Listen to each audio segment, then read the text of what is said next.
ಚಿತ್ರದುರ್ಗದ ನಗರದ ಚಂದ್ರವಳ್ಳಿಗೆ ಹೋಗುವ ರಸ್ತೆಯು ಕಸದ ರಾಶಿಯಿಂದ ತುಂಬಿ ಗೊಬ್ಬು ವಾಸನೆಯಿಂದ ಕೂಡಿದೆ. ದಿನವಿಡೀ ನೂರಾರು ಜನರು ವಾಕಿಂಗ್ ಹಾಗೂ ಪ್ರವಾಸಿಗರು ಚಂದ್ರವಳ್ಳಿಯನ್ನು ವೀಕ್ಷಿಸಲು ಬರುತ್ತಿರುತ್ತಾರೆ. ಮೂಗು ಮುಚ್ಚಿಕೊಂಡು ಓಡಾಡುವ ಪರಿಸ್ಥಿತಿ ನಿರ್ಮಾಣವಾಗಿದೆ. ಕಸದ ರಾಶಿಯಲ್ಲಿ ಹುಳಗಳಿಂದ ತುಂಬಿದ್ದು ನೊಣಗಳು ಓಡಾಡುವ ಜನರ ಮೇಲೆ ಮುಸುರುತ್ತಿವೆ.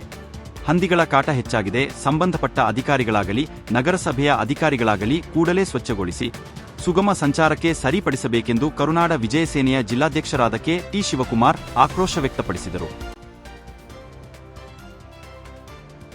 ನಮಸ್ಕಾರ, ನಾನು ಕೆ.ಟಿ. ಶಿವಕುಮಾರ್ ಮಾತಾಡ್ತಾ ಇದ್ದೀನಿ.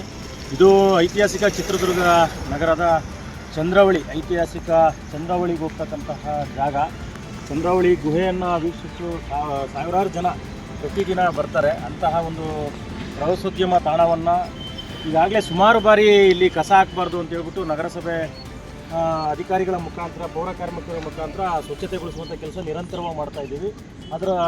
ಆದರೂ ಕೂಡ ಜನ, ಇಲ್ಲಿನ ಮುಟ್ಟಾಡ್ರ ಜನರು, ನಮ್ಮ ಇತಿಹಾಸವನ್ನು ಅಳಿಸ್ಲಿಕ್ಕೆ ಹುಟ್ಟಿರ್ತಕ್ಕಂಥ ಜನರು ಈ ರೀತಿಯ ಮನೆಯನ್ನು ಡಮಲಿಷ್ ಮಾಡುವಂಥ ಕಸವನ್ನು, ಕೂದಲುಗಳನ್ನು, ಮೊಬೈಲ್ ಅಂಗಡಿಗಳನ್ನು, ಮನೆಯ ಸಾಮಗ್ರಿಗಳನ್ನು, ವೇಸ್ಟ್ ಸಾಮಗ್ರಿಗಳನ್ನು ಮತ್ತು ಮುಸುರೆಗಳನ್ನು, ಇನ್ನಿತರೆ ಕಚ್ಚಾ ವಸ್ತುಗಳನ್ನು ಈ ರಸ್ತೆಯಲ್ಲಿ ಬಿಸಾಡೋದ್ರಿಂದ ನಮ್ಮ ಐತಿಹಾಸಿಕ ತಾಣಕ್ಕೆ ಬರ್ತಕ್ಕಂತಹ ಪ್ರವಾಸಿಗರ ಸಂಖ್ಯೆ ಕೂಡ ಕಡಿಮೆ ಆಗುತ್ತೆ.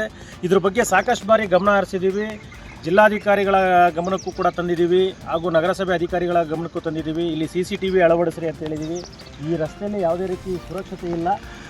ದಯಮಾಡಿ, ನಾನಾಗಲೇ ನಿನ್ನೆ ಕೂಡ ನಾನೊಂದು ನಗರಸಭೆ ಕಂಪ್ಲೇಂಟನ್ನು ನಾನು ಮಾಡಿದ್ದೀನಿ. ಇದನ್ನು ಕಸ ವಿಲೇವಾರಿ ಮಾಡಿ ಮತ್ತು ಇಲ್ಲಿ ಏನು ಕಸವನ್ನು ಹಾಕುವಂಥವ್ರ ಮೇಲೆ ದಂಡವನ್ನು ವಿಧಿಸಿ ಗಾಡಿಗಳನ್ನ ಸೀಸ್ ಮಾಡಿ ಅಂತ ಕೂಡ ನಾನು ಹೇಳಿದ್ದೀನಿ. ಆದರೂ ಕೂಡ ಇದನ್ನು ಯಾವುದೂ ಕೂಡ ಗಮನ ಹರಿಸ್ತಕ್ಕಂಥ ಅಧಿಕಾರಿಗಳು, ಇಲ್ಲಿನ ಸಂಬಂಧಪಟ್ಟ ಹೆಲ್ತ್ ಇನ್ಸ್ಪೆಕ್ಟರ್ ಇದಕ್ಕೆ ಹೊಣೆಯಾಗಿರ್ತಾರೆ.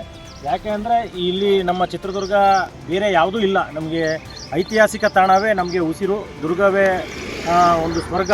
ಅಂತಹ ಒಂದು ನಿಟ್ಟಿನಲ್ಲಿ ಸಾವಿರಾರು ಜನ ಬರ್ತಾ ಇರ್ತಾರೆ. ದಯಮಾಡಿ ಈ ಒಂದು ಪ್ರವಾಸೋದ್ಯಮ ತಾಣವನ್ನು ಮತ್ತು ಈ ರಸ್ತೆಯನ್ನು ಸಾವಿರಾರು ಜನ ವಯಸ್ಸಾದಂಥವರು, ವಯೋವೃದ್ಧರು, ಮಕ್ಕಳು ವಾಕ್ ಮಾಡ್ತಾ ಇರ್ತಾರೆ. ಈ ರೀತಿ ಕಸ ಮತ್ತು ಇದರಿಂದ ಹಾಕೋದ್ರಿಂದ ಅವರ ಆರೋಗ್ಯವೂ ಕೂಡ ಕೆಡುತ್ತೆ, ಸೌಂದರ್ಯವೂ ಕೂಡ, ಪರಿಸರವೂ ಕೂಡ ಹಾಳಾಗುತ್ತೆ.